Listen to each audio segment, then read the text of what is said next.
We try to bring, for like the feature talk, we bring in a lot of guest speakers, sometimes it's some of you guys, and I do this gig about like half the time now, and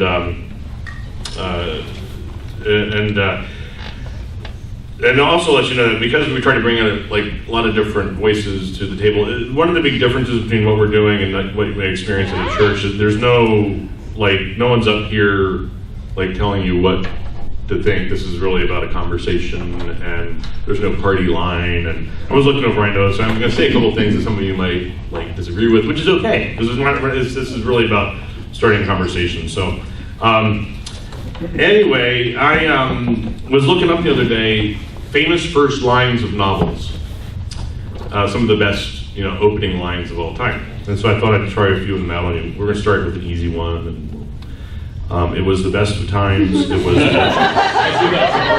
I'm warming it up. Who said it? Yeah, I got to say the answer. Okay. You don't know about me without you have read a book by the name of The Adventures of Tom Sawyer, but that ain't no matter. Huckleberry Finn. Okay. All happy families are alike. All unhappy families are unhappy in their own way. Yeah. We know that one too. Anna Karenina, Tolstoy. Yeah, you should learn that one because that shows up a lot, like in trivia answers and stuff. Yeah. It was a dark and stormy night. Snoopy. Yes. Although I looked it up, and there actually was a novel that started with that. So Charles Schultz got it from somewhere, and then a whole bunch of them are like you can't use it because like the opening line, like. Let's see, in a hole in the ground there lived a hobbit. Well, you can't use that, Okay. Scarlett O'Hara was not a beautiful woman. The opening words of Gone with the Wind. Okay, but the most famous, and the one that tends to top the charts for famous opening first line, you can probably guess. Three words. Call me Ishmael. Call me Ishmael. Of course, from Moby Dick. And I want to take, I thought, why is that? Because it's really good. That's a great way to open a novel. Someone commented that at least he had one short sentence, But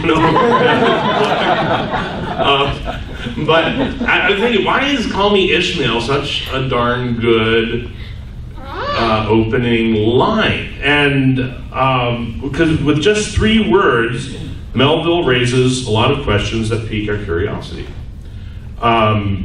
Who's he talking to? Who the heck is Ishmael? Is it his real name? Because he says, call me Ishmael. So it could be some kind of alias or something. So how did he get it? If he goes by a different name, what happened that he had to go by that name? And why Ishmael in particular? Plus, Ishmael is an inherently interesting name in and of itself, because Ishmael in the book of Genesis was the son that Abraham fathered with Hagar, his wife's maidservant, whom eventually Sarah, Abraham's wife, expels Hagar and Ishmael out into the desert, despite the fact that Abraham sleeping with Hagar was Sarah's idea in the first place. And according to legend, Ishmael becomes the patriarch of the Arabs. So even in the first 3 letters of the novel, you have a myth embedded in a myth.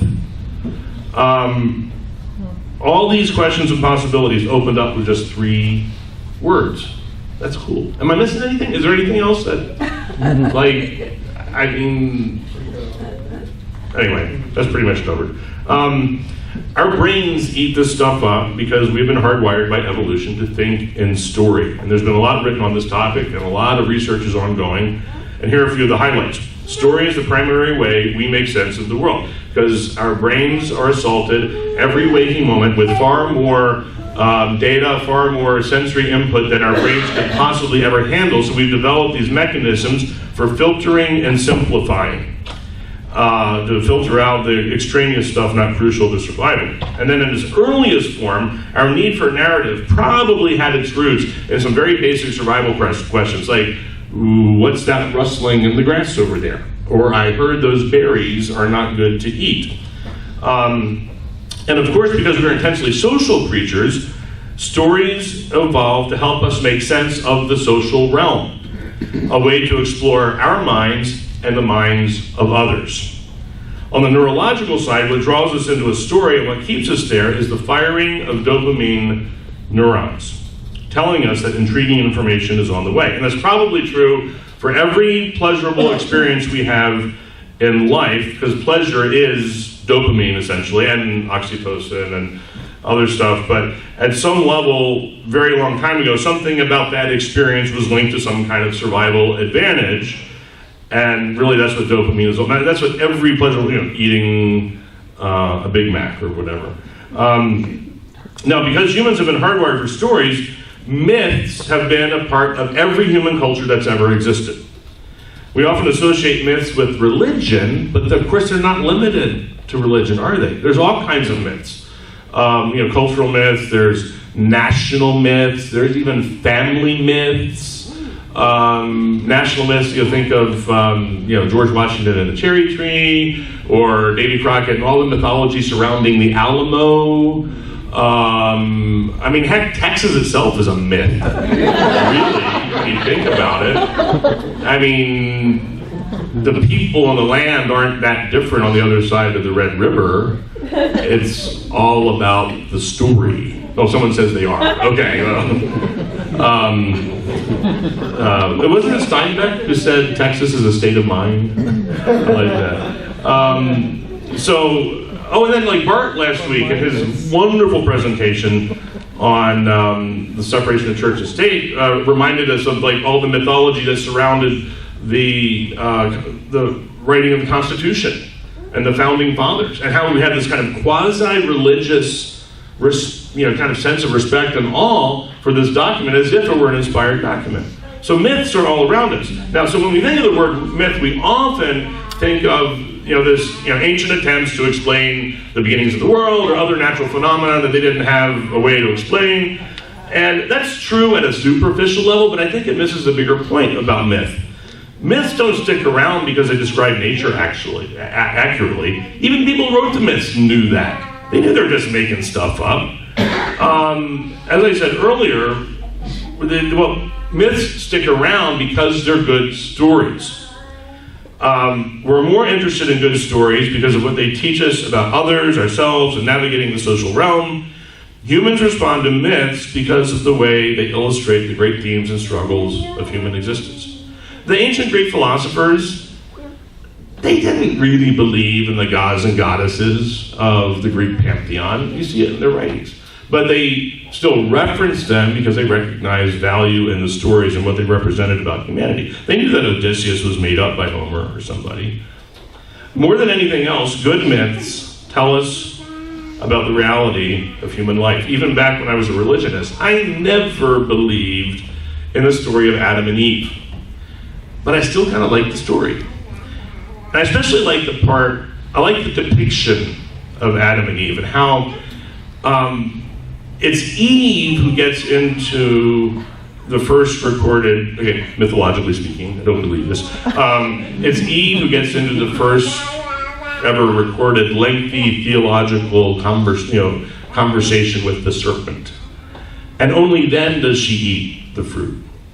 Then she runs into Adam, and Adam's like, she goes, "Here, Adam, try this." He's like, "Adam, hungry, eat." That's it. And then when God comes down to ask Adam what happened, he's like, "Well, the woman you gave me made me do it." He blames it on the Lord and on Eve. And Eve is definitely the sharper one of the pair in the story. And there's stuff there. It's a great story. In fact, the famous literary critic Harold Bloom, who teaches at Yale, and read anything this guy writes, he's brilliant. But he wrote a book called The Book of J, in which he postulates that the author, who was the Yahwist, who wrote that portion of the Old Testament, the Torah refers to God as Yahweh, he makes the case that it could have been a woman. It's a very interesting read. And he makes a compelling. So, a few years ago, American atheists put up some billboards at Christmas which said something like, "It's only a myth," or "It's all a myth." Well, yeah, true. But the thing is, that's not really news. And I think it's important for us freethinkers to bear in mind that only a small minority of Christians and Jews believe the mythological stories in the Old Testament, a small minority within the evangelical fundamentalist world. And even among evangelicals, you have some kind of progressive evangelicals. Now, I won't get into the myths surrounding the life of Jesus, like the feeding of the 5,000, because that's another matter. But I'm talking about, Noah's Ark, Adam and Eve. The majority of Christians do not believe that in a six-day creation.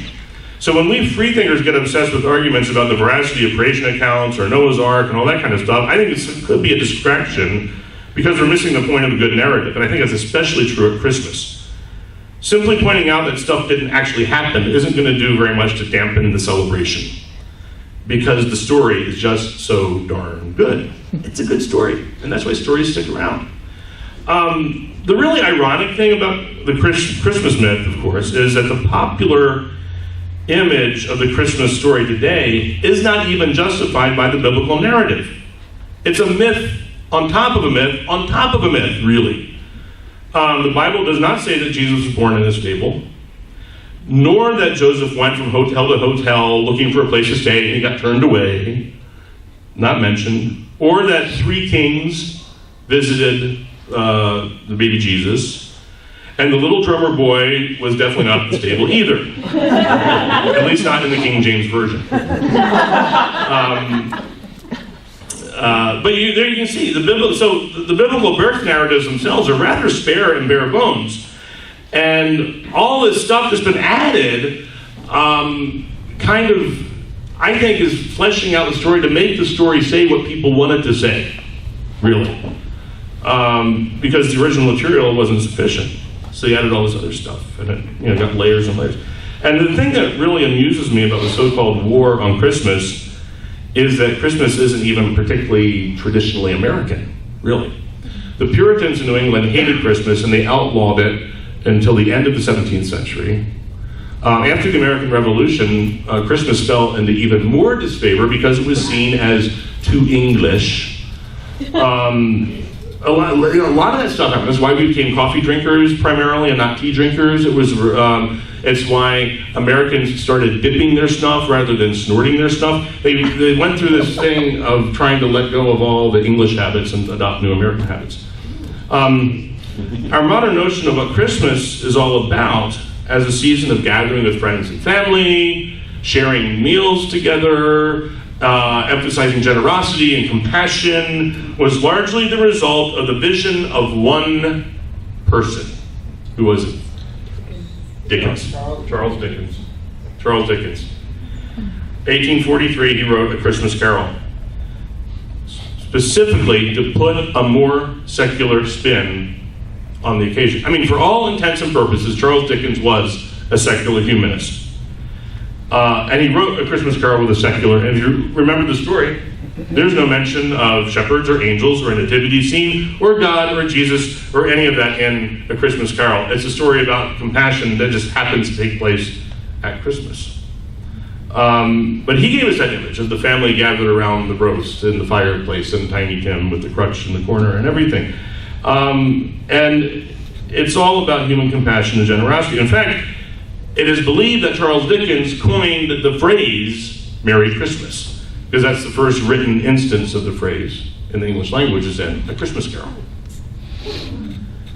It might seem a little overblown to attribute that much influence to one human being and one book, but you have to remember that Dickens was by far the most popular author in the English language in the 19th century. I mean, it might be kind of like his influence similar to the combined influence of like Stephen King and John Grisham or something like that. I mean, people in New York City would wait on the docks for ships to deliver the next installments of his novels. And A Christmas Carol was wildly popular. And so it had this huge influence. And then, of course, in the United States, you couple that with 1822, the publication by Clement Moore of A Visit from St. Nicholas. So, people had this, people craved the good story, and they resonated with that. And that's kind of when things started to take off for the way we see Christmas today. When I was an undergraduate one year, I was coming back from the library in the evening. It was a cold December evening in Michigan, and I was walking back up the hill to the dorm where I lived, and I walked into the door. This was before the days when People had like TVs in their rooms and stuff like that. You know, we had like a TV lounge, and that's where we watched our TV. And we didn't watch much TV, except we tended to gather every evening to watch Johnny Carson's monologue. I mean, that was like the nightly ritual that united the nation, which is, I kind of miss that in a way. But aside from that, we didn't watch much TV. So I was walking, the TV lounge was right in inside the entrance of the dorm. And as I was walking into the dorm, I noticed the TV lounge was packed. And I thought, this is odd. This is we're in the middle of finals. This is a very competitive school. Normally everybody's just cracking the books. But TV lounge was packed. So I thought some kind of national event happened. So I dropped my backpack, grabbed a place on the floor, and sat down to see what was happening on the television. And it turns out that everybody had gathered to watch How the Grinch Stole Christmas. And they had dropped in the middle of finals, they had dropped everything for a half hour of a story about the opening of the human heart and acceptance and compassion and how the heart can change. And it turns out that they did that every year. People did that it became this kind of ritual to gather for the Grinch, which is really just another variation of the same story in A Christmas Carol. So we are wired for good stories. As human beings, stories are often our lifeblood. We'd be toast without them. We crave stories that speak to us of courage and sacrifice and love and generosity and compassion. And there's good evidence, good neurological evidence that suggests that we actually become more compassionate when we are exposed to stories of compassion, at least for a little bit. They really work on us. And it's our dopamine telling us that if our species is going to survive and to thrive, then we better figure out a way to take care of each other better. That's what it's telling us. Several of you posted a link this week to a new Harris poll reconfirming the drift away from religion in America. I saw the poll as well. It's astonishing. 74% of Americans now believe in God. Only 74. That's a level that had been well over 80% for years and years. And the rate of change is astonishing as well. And what even got me even more was only 54% of Americans claim that they know for certain that there is a God. Only 54%. This is just unbelievable. The lowest numbers in the history of our nation. And on top of that, it's happening so quickly. It's not an exaggeration to say that we are living right now I think, I'm open to what you guys have to say. I think we're living in the time, the greatest social changes that humans have ever experienced at this point in our history as a species. It's happening so fast that the social researchers can't even keep up with it. I'm working on another message for the future for you guys on kind of the changing face of family in our nation and what that word even means anymore. And some of the reading I've been doing for that, there are sociologists who say that the American family is changing so fast it looks different today than it did 6 months ago. And this is across the board. It's the legalization of pot, the acceptance of gay marriage, the acceptance of transgender people. I mean, gay people are getting married in Utah, right? Can I see this happening? Yeah. Amazing. Hello. And this is just the tip of the iceberg. And it's happening all at once.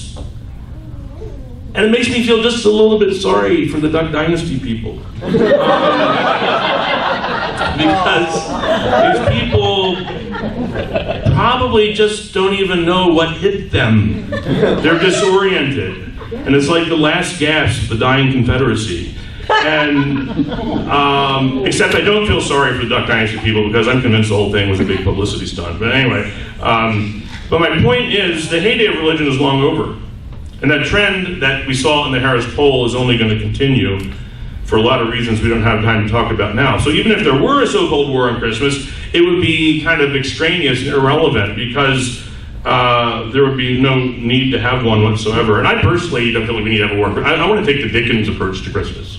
Embrace it, secularize it, humanize it.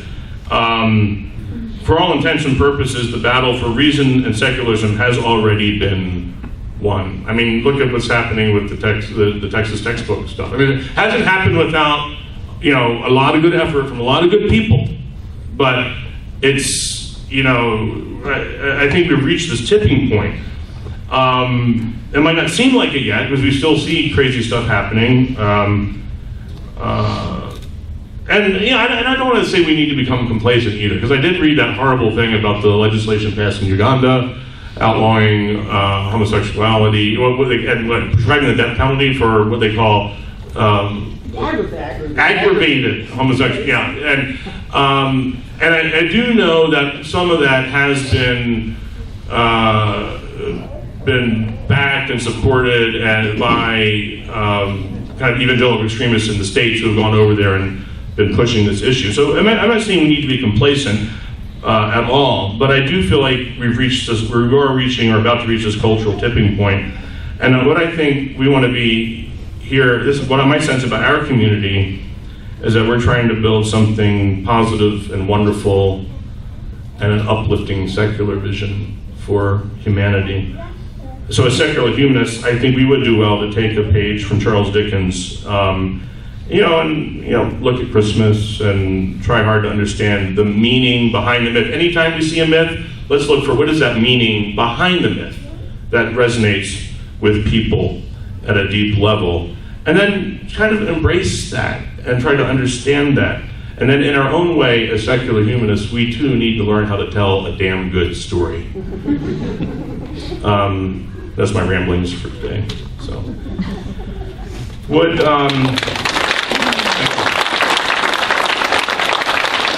have a few minutes. And so what I'd like to do, because I think this is a topic that's more conducive to like talking with neighbors. Let's spend 5 minutes. Just turn around. Feel free to move chairs. I mean, these are movable chairs, so let's do that. And just circle up with a few people. Talk about what are some of the narratives or stories that have really spoken to you in life and why? Like your favorite stories. I mean, it could be Lord of the Rings, it could be a Greek myth, who knows, Star Wars. Think of what are your favorite stories and why? How do they speak to you? The ones that have meant most to you over the years.